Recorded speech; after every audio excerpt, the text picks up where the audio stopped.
Welcome to the International School of Tailoring. My name is Reza, sun is up, let's get ready for our 19th lesson of our How to Make a Bespoke Jacket series.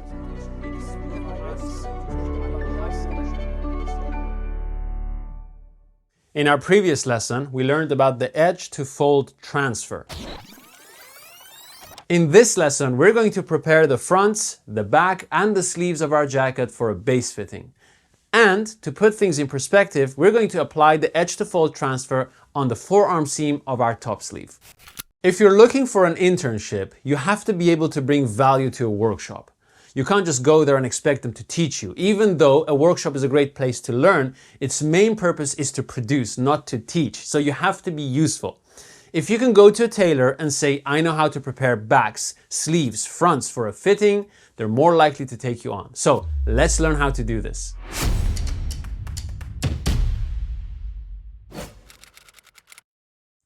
So let's begin with our top sleeve and recap the edge to fold transfer.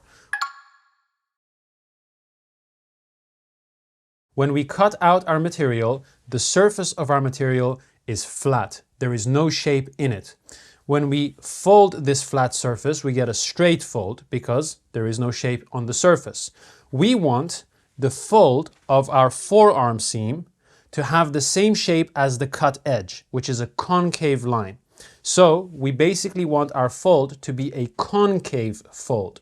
Now remember, a concave fold is a negative surface shape because it is concave and convex at the same time. So what do? We manipulate this concave edge into a straight line by stretching it out, which will increase the length of the surface relative to the area behind it and thereby allow us to create a concave fold. Please don't confuse this with the undersleeve forearm seam, because the undersleeve forearm seam will stay flat since the top sleeve forearm seam rolls over and is attached to it. Okay? So let's go ahead and stretch out our forearm seam. If you didn't understand what I just explained, simply go back to the previous lesson in which I thoroughly explained everything into detail. Apply some moisture. Carefully position your iron on the edge and be somewhat about 2 to 3 inches, that's about, a finger length, onto the surface with your iron and gently pull while you're moving the iron over your edge, like so. Now, keep in mind, it's really the center of the forearm seam that requires the most stretching, not these areas. These areas are partially on the bias and will stretch out a lot easier than the middle. It's really the middle that is our concentrating point. So once you've done one side, flip it over and do the same on the other side. Make sure that your starting point has the forearm seam laying flat. So don't start stretching again with the waves visible. You want this to be flat when you're pressing the other side. Now fade the iron gently into the rest of the surface to smooth everything out. And now it's time to do a little test. Position the top sleeve with everything laying flat and the waves being visible on the forearm seam. Then fold it over and see if your edge has now the shape of a concave line. If that is not the case and you get breaks here, right in the middle, you have to stretch it out a little bit more. You should be able to see at least 4 or 5 waves that are standing off from your table for about a centimeter or so. That's about 3/8. Now, some fabrics will be a lot easier to stretch and some a lot more difficult. I'm going to give it a little bit more stretch and then continue. So, as you can see, it is almost shaped into an opposite curve, whereas we started with a concave edge. When we flatten this edge now, it can almost take the shape of a convex edge. All right, so it's almost convex. Now, one of the things you may wonder is, hey, isn't stretching and compressing all temporary, and is this not going to contract as soon as it's exposed to water?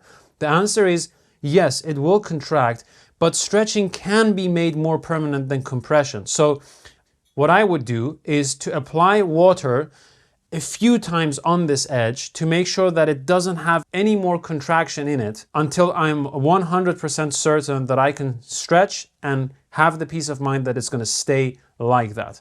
So now that we have that, it's time to machine our forearm seams to the forearm seams of the undersleeve. Open them up with the right side facing you. Take your undersleeves, match right side to right side, and I want you to do the following.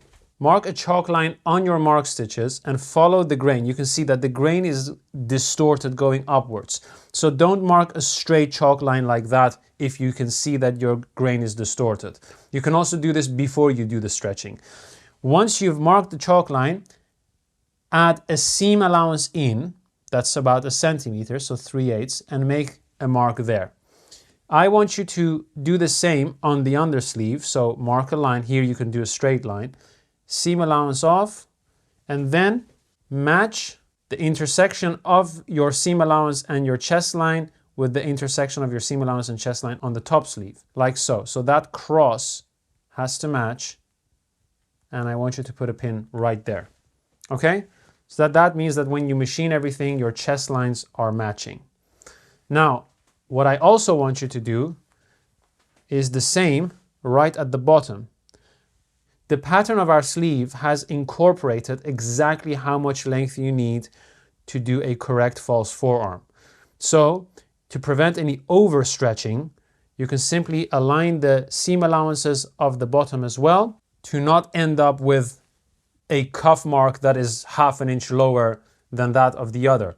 Now, please be careful with this, because if you're working with a foundation bundle, the pattern in that bundle has the length incorporated, so it will be correct. However, I cannot guarantee that the random sleeve that you're working on or the sleeve that someone else gives you has that incorporated.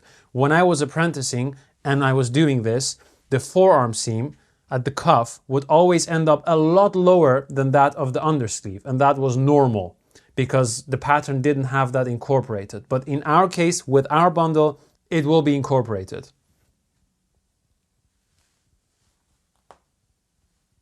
So when we machine that, our cuff will be nicely aligned. Same on this side.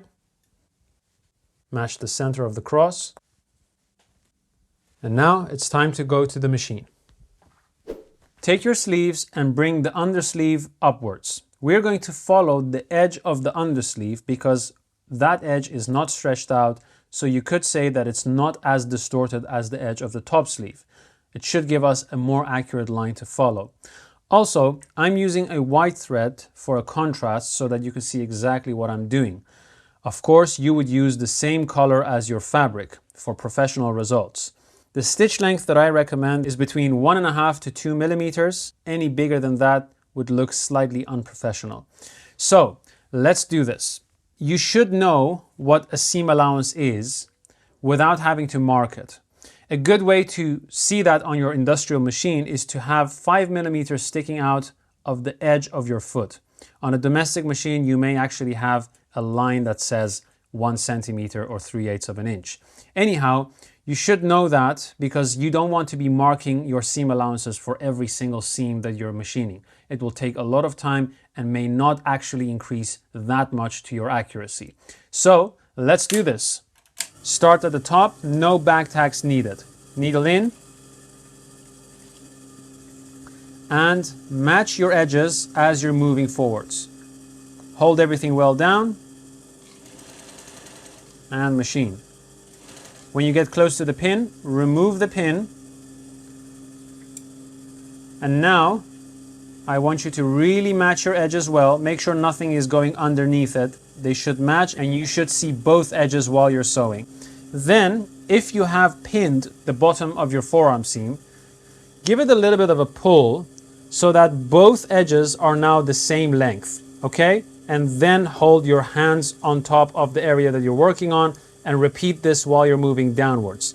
That should prevent you getting any surpluses trapped between the pins.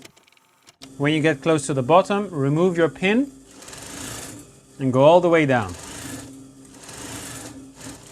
Cut your thread, and that's it. Now, because I have pinned the bottom and the top of my sleeves, I can simply start from the bottom, moving all the way to the top. But if you haven't got the pattern that matches the cuffs, simply start at the top and go all the way downwards so that you don't end up with a distortion in your forearm seams. One of the things that you have to get used to is to assess your machine lines. So anytime you machine something, just hold it up and have a look and see how smooth and how neat and how consistent from the edge it is. This is a very important habit to develop because you will know exactly when you're doing something wrong and you can prevent an invisible mistake from occurring. Now let's go over to our board and press the seam open. The first thing that we're going to do once we have machined the forearm seam is to trim away anything that's fraying on our seam allowance. We don't want to end up with a seam allowance of 3 millimeters, so let's go ahead and do that. After that, this is what I want you to do. Bring down the sleeve towards yourself and distribute all the excess length that you have across the top sleeve. Don't allow everything to pile up in one place like that, like one big pleat. Distribute it and allow this area to have subtle waves on the top sleeve. Next, press open the seam, bring your iron, and as you're going with your iron over the seam, open the seam up like so. After that, apply some moisture and do the same thing again, while slightly moving towards the waves that you have on the top sleeve. The purpose of this is to just smooth everything out. Depending on how stubborn your fabric is, you may have to repeat this step a few times until the seam allowance is completely laying flat. Then bring the top sleeve towards you, flatten it, and allow all those waves to go towards the undersleeve. This time, however, you do not have to press into the waves of the undersleeve. We just want to smoothen out the top sleeve surface. Then it's time to baste the hind arm seams. So, this is what I want you to do. Right side to right side, top sleeve up. Then, I want you to pay attention. If you are working in a workshop, it is very likely to be told that the way you prepare a correct sleeve is to simply match the top of the hind arms and the bottom of the hind arms, like so, and then flatten the sleeves and allow everything to just lay as smoothly as I have in front of me. That, to some extent, should get your fold and your seam parallel. However, there is a problem with this method of basting hind arms. The problem with this method is that, first of all, you cannot assess a sleeve that is going to be eased into a round circular shape on a flat board. The other reason is that when you do actually ease in the sleeve onto the armhole, things will change in position. So for example, the hind arm seam is not just going to hang straight down. It's slightly going to roll in if it's cut correctly. Also, the gathering of your sleeve is going to bring your fold further into the sleeve, which again cannot be seen yet when the sleeve is simply laying flat on your board. Now, if you are working with the pattern that we have provided, either through our website or through our bundle, then this is what I want you to do. I want you to have the top sleeve up. I want you to mark the chest line and the hind arm seam edge.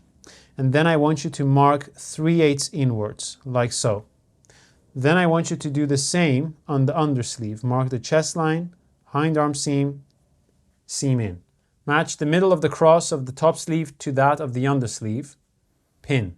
Then I want you to match the hind arms at the bottom, but do not worry about where the hem falls. Just align the hind arms together on one line, like so.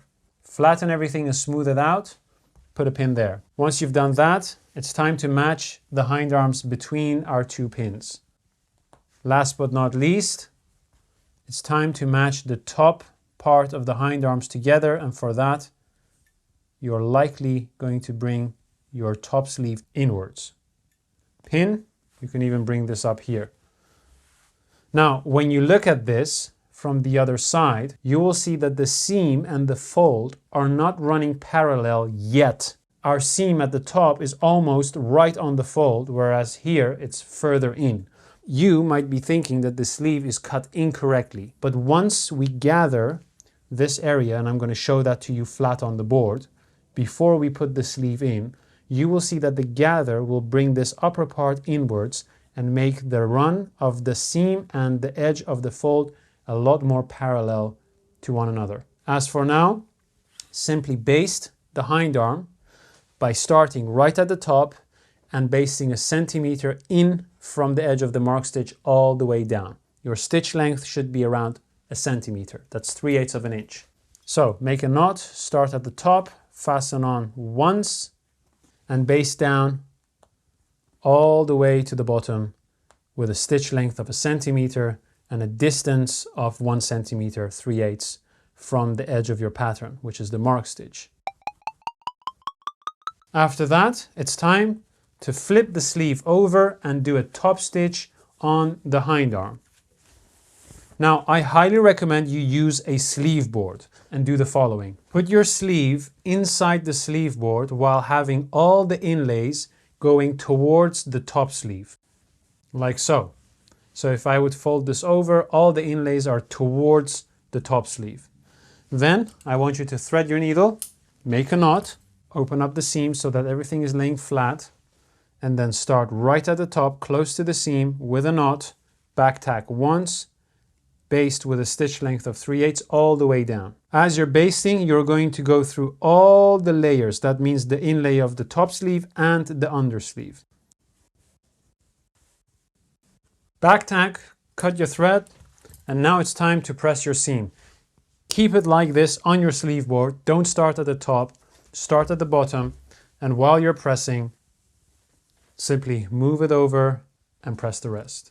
If you're working on a wool fabric, I highly recommend you use some steam or some moisture to press that seam nice and flat. But if you're working on cotton or linen, I do not recommend this. Simply use a dry iron. All right, so that's that. What if you really have to do this, but you don't have a sleeve board? What you have to do is the following. Take your ruler, as you have positioned your sleeve with the top sleeve upwards, and insert your ruler inside the sleeve on the undersleeve while having all the inlays and the top sleeve wrapping over it. Then you can simply baste through all the layers without catching the layer underneath, which is the undersleeve itself. So that way you can quickly baste the hind arm without having to pick up the sleeve board. But you still would need it if you want to press the hind arm seam properly. So get yourself a sleeve board if you don't have it. Now it's time to mark the actual sleeve length along with the cuff. How are we going to do that? Well, there's always, of course, the mark stitch, and mark stitches are usually quite reliable. However, when it comes to sleeve length, I highly recommend you always use the measure that you're given. In our case, our sleeve length is going to be 25¼ So, how do you measure the sleeve length? Like this. Mark the top edge of your top sleeve, mark a seam down, that's about 1 centimeter, 3/8 of an inch, and then measure from that point all the way down between the forearm and the hind arm seam. So, if you do that, you get exactly where our mark stitch is. Sometimes, however, because of all the manipulations and maybe some shrinkage, this might not match the mark stitches. That's why it's always better to use the measure rather than the mark stitches. So, what do you do next? Well, take your ruler, put your ruler on the mark and align your ruler with the angle of the mark stitches. Draw a line, hold the ruler, fold the sleeve over the edge of the ruler, and press the chalk against the edge of the ruler and make a mark. Now you have marked the top and the bottom. The next step is the following. Thread your needle and make a knot. Then hold all the inlays along with the top sleeve. Put your finger right behind the line that you have marked. So my middle finger is now pressing against that line. Pinch all the layers like so, and then flip everything inwards. Insert your hand in the sleeve and spread your hand. That is going to press everything against the edges so that nothing is pleating in that area. Then simply take your thread and needle. You can feel where the edge of your inlay is, just about 1/4 of an inch, 6 millimeters below that. Start your basting. So fasten on once and baste all the way around. Don't make your stitches too long because it's easy to catch them when you're trying to get into the sleeve. Flip it over and continue. Fasten off twice. It's time to press the cuffs. You can do this on a sleeve board and press around as you're inserting the sleeve board into the sleeve, or you can simply bring your hind arms towards the edge, fold this over so that nothing is in the way. Take your pressing cloth, put that on top and start pressing. Do not go over your forearm seam edge. You can flatten and crease the hind arm seam at the bottom, but not the forearm seam edge.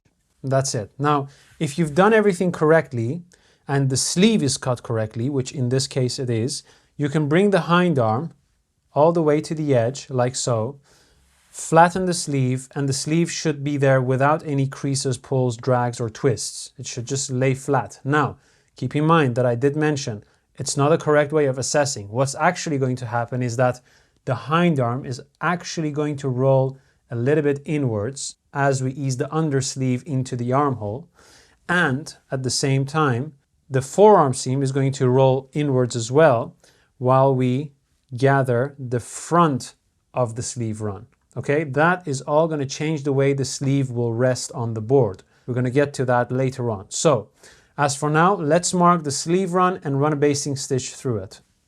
Simply take a sharp piece of chalk and connect the dots. Do this in sections. So that's one section. Then lay this area flat, connect the top sleeve into the undersleeve. If for whatever reason your top sleeve and undersleeve is slightly mismatching at the top, always use the top sleeve run to go into the undersleeve. The reason for that is that the top sleeve significantly impacts the way the sleeve looks and goes into the armhole. You do not want to remark the top sleeve based on the undersleeve. It's always the other way around. To thoroughly explain the reason for that, we would have to go through a draft, which I'm not going to do now. That's something we'll do at a later stage. Okay? So let's continue. Once you've marked your chalk line, it's time to put a running stitch through it. Start with a knot, no back tack needed, and sew along your chalk line with a stitch length of 3/8. When you get to the hind arm, simply go through all the layers.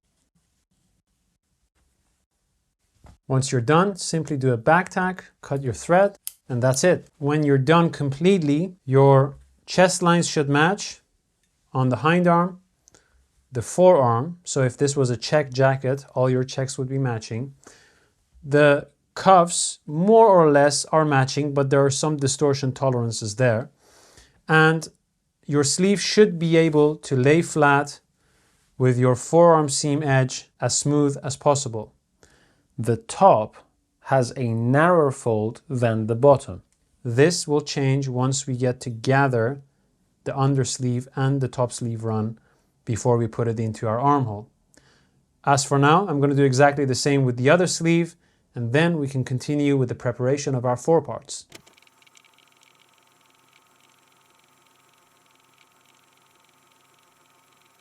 So, and that is our second pair of sleeves. Now, again, I don't know exactly what kind of sleeve you might be working on, so I can't really say anything about the pattern or its construction. A correct sleeve is very much dependent on correct sleeve cutting. That means that the pattern has to be correctly correlated to the armhole of the jacket. We are not going to cover that yet, but we will, because it's an essential part of tailoring and I want you to understand that. But for now, if you're wondering, how can I know whether I've done this correctly? Here is a marker for you. If you're working on our pattern, so either from our website or from any of our bundles, as long as your chest line on the hind arm is one continuous line from panel to panel, and the same thing happens on the forearm seam, so it goes to the same point, and your mark stitches on your cuffs are very close, if not perfectly matching, and you can lay the sleeve flat on your board and have a roll at the hind arm and a roll at the forearm while the middle part is flat, either from the top sleeve side or the undersleeve side, like so. Then you can say it's safe to say that you've done it pretty much as accurately as one can do. Remember, you cannot judge a sleeve while it's flat on a board, regardless of what anyone tells you. This may be wrong in someone's eye, but what they don't probably understand if they say that is that all of the gathers that we're going to put on our sleeve run, whether on the undersleeve or the top sleeve, is going to change the position of our roll. Our seam allowance has to be parallel to the folded edge once it's completely gathered and put into the armhole, not when it's flat like this on a board. That doesn't say anything. But if you don't have anything like this or like that, and you're looking at the indicators that I've given you, then it's safe to say that you've done it pretty much as accurate as one can. Let's go ahead and prepare our front panels. Take your 4 parts, make sure that there are no creases in it. Then I want you to bring up the right sides with the underarm seams facing one another. Then I want you to fold the sides over to the center line of your dart on both panels. Then I want you to crease right along that center line from the top to the bottom. Then I want you to place the dart intake lines against one another, which will match the top points of your darts together and the bottom points. Now you have the edges aligned. What you have to do is to take a protractor ruler, align the 90 degrees line with the fold line, and draw a line perpendicular to that right on your intake line, on the top point of your dart, and the bottom of your dart. The bottom of your dart is aligned with the step that we have on the underarm seam. When you do this, you're making sure that your darts are at the same position and of the same length. Next, we have to mark the intake, the actual intake amount. Now, on this pattern, the traditional model, we have a 1/4. You may have a different intake if you're working on your own pattern, but what matters is that you mark the intake amount. Then we're connecting the intake to the top point of the dart. And last but not least, we are running that intake straight down to the bottom. Again, this really depends on how the pattern is made. Maybe your pattern will require you to go into a point. This is specific to the traditional model from the foundation bundle. The reason why our dart is not going into a point here is because we don't have a massive hip on a traditional men's jacket, not even on a stylized one, unless the person really has a massive hip. But if you're making a couture piece or something that does have a flared out hip shape, then it's of course wiser to go into a 0 point. So now that you've done that, thread your needle, make a knot at the end, baste from the top point with a very small stitch length, that should be 3 millimeters, all the way down, and back tack 3 times right at the bottom. Back tack once at the top and follow your line. When you're doing your back tacks at the bottom, don't make them too small. Make them 5 millimeters at least in bite size, and don't pull too tight. Cut your thread and do the same on the other side. Why did we baste our darts instead of machining them? The reason for that is that when you are doing a baste fitting, unless you've done that baste fitting already 10 times, you always want to be able to go back to point 0. So because of the nature of this dart, we won't be able to press it open without getting a pleat here. Now on a finished jacket, we would make a cut right through this line along the step that we have, and that is going to allow the fabric to move over and flatten right below that dart. But because this is a fitting and we're going to pretend as if we may change the pattern, I want you to know how to deal with that. So the answer to that is you have to baste the dart and just simply flatten this to a 0 point until you're ready to finish the garment off. Now, another thing some of you may wonder on a fabric, especially like this, where the right side and the wrong side are very similar, what is the right side?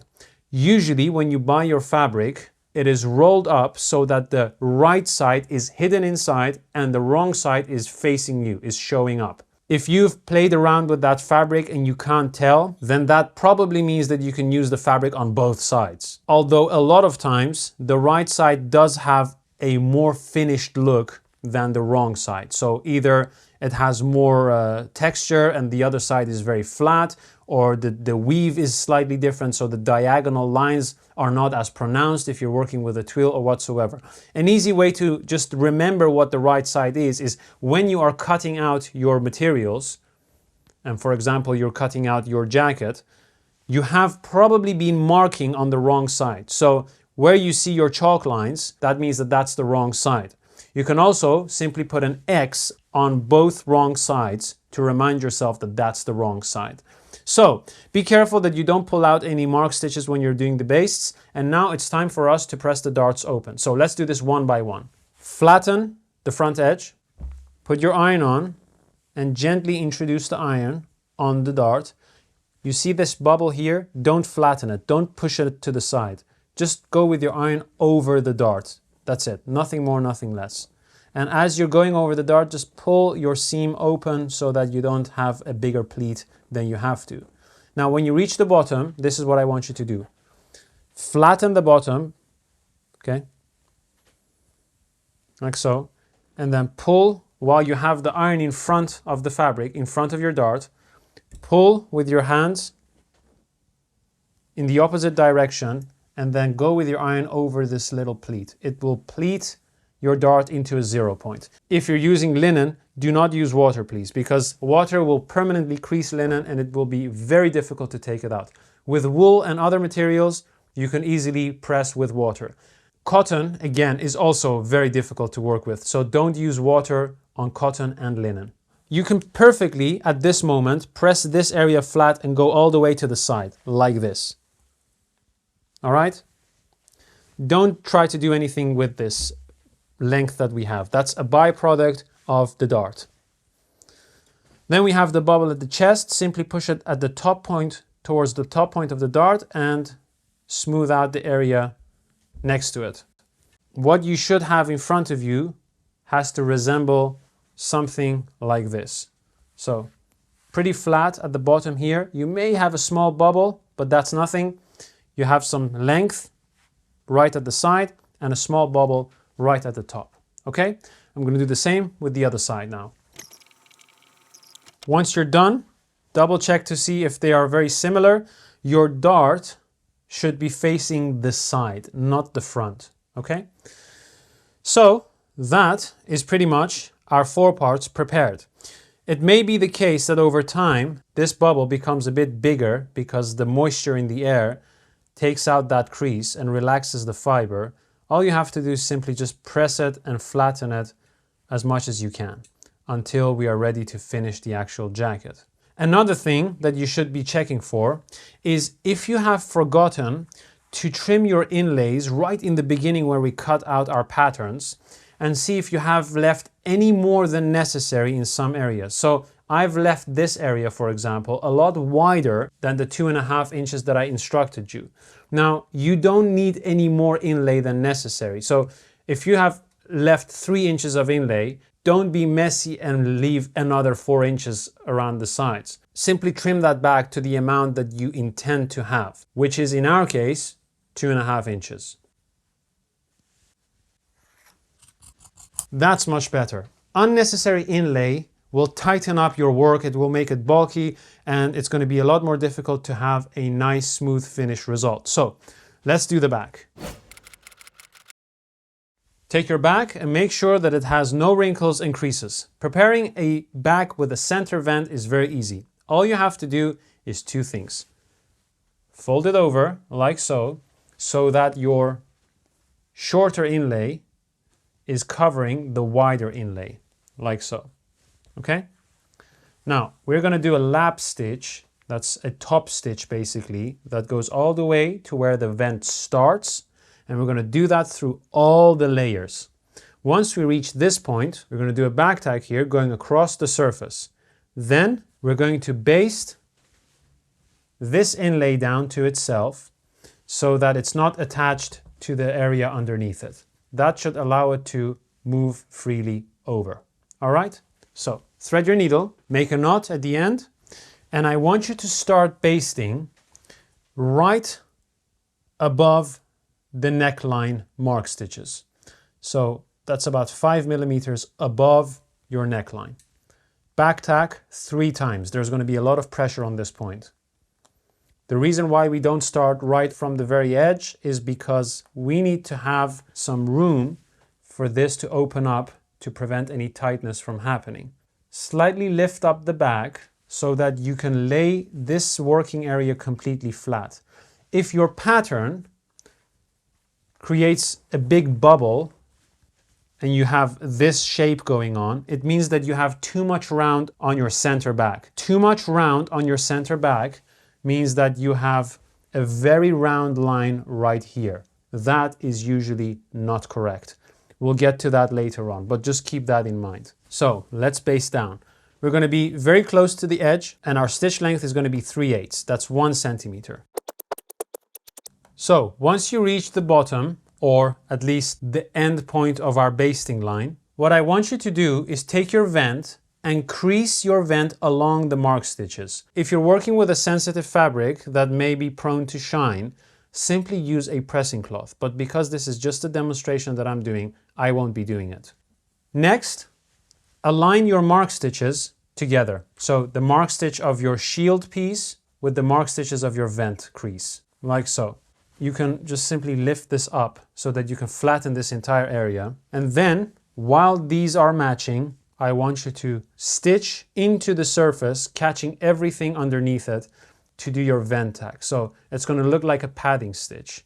1, 2, back tack, go back to the same point, like so, and then fasten off with 3 back tacks. 1, 2, 3. All right, cut your thread. Now it's time to baste this onto itself. You can do this simply by folding it back, putting a ruler underneath it, and basting about 5 millimeters away from the edge. And back tack 2 times. This doesn't need to be a very small baste. It's just there to hold it. Now, when you are basting, just make sure that you're not pulling your basting stitches too tight. You don't want this to happen. You don't want to be basting anything like this. So before doing a back tack, you can simply run your finger over it, and that should take out all the tension there is and allow it to lay flat. So back tack twice, 1, 2, cut your thread, and that is your back panel prepared. The last thing that we have to do is to simply press this area. Again, use a pressing cloth or press from behind, and we're done. And that was the preparation of our sleeves, our foreparts, and of course our back. When you become an intern or an apprentice or a professional coat maker, the preparation of these panels becomes an important part of your routine. Make sure you get them into your system as accurately and as efficiently as you can.